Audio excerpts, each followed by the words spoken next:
It's amazing. It's almost unbelievable because you just don't see that. Unfortunately, today you don't see that kind of commitment that someone will make. And for someone to volunteer for this organization for 70 years is almost indescribable. I don't look at my age. I don't even think about it, to be honest with you. I was between 17 and 18, and I was in the medical field. I was an apprentice, learning to be a pharmacist. Well, that all stopped because of the war in London. I decided just to go into the medical field, but I was a volunteer. And I worked mostly in the daytime on my day off, and at nights I had to go to the hospital and take training.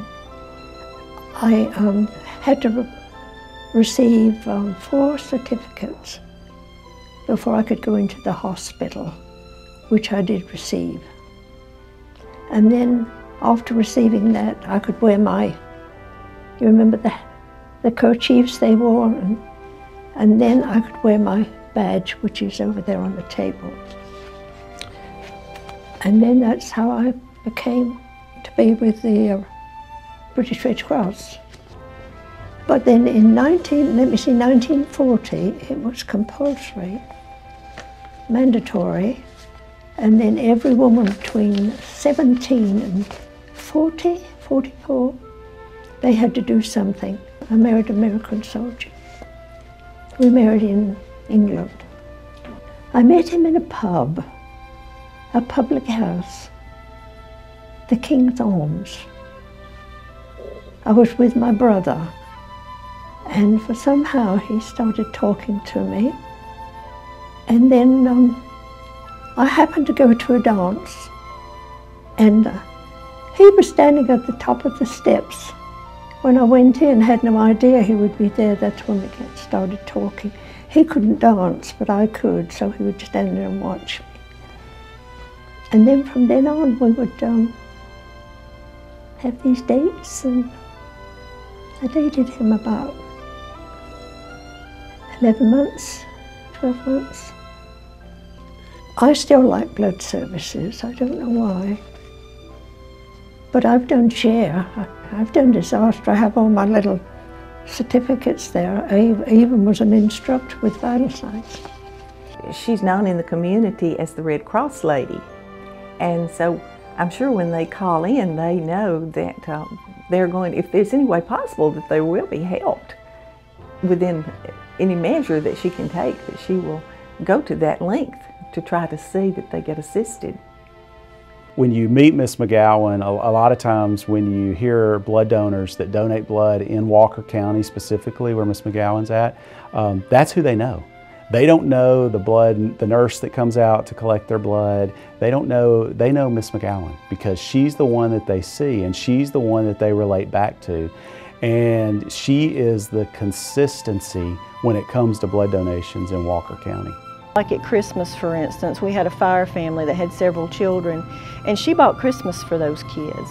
When she sees a need, she does whatever she can to take care of it, and I admired that right off the bat.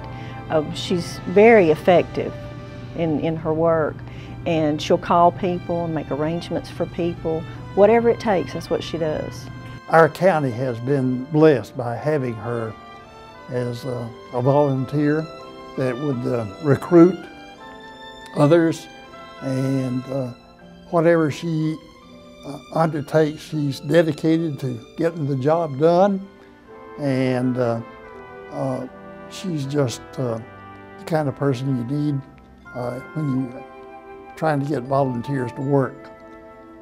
She's available, dedicated, and sees that the job is done.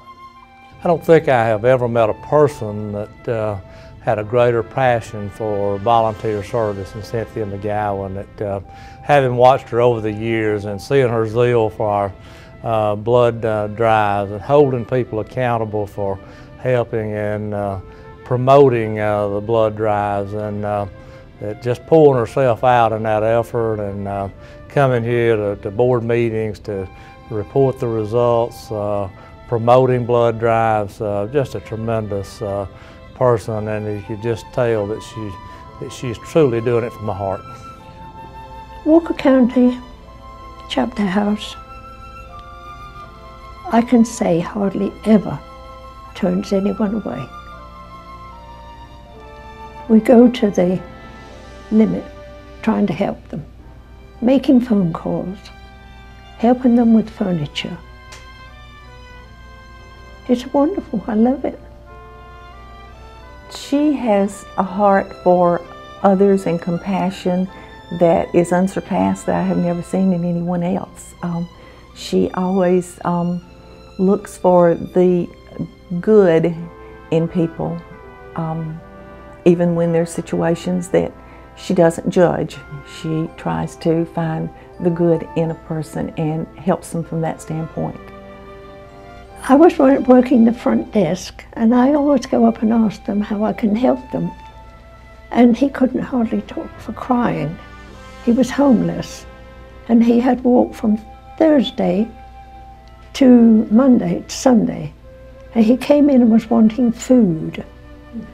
And he told me that he had walked, and he showed me the hole in his shoe that he'd gotten from walking that length of time. It was huge.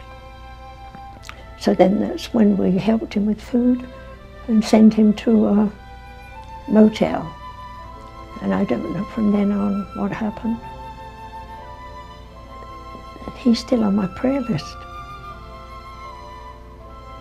Empathy, that's what a volunteer has to have.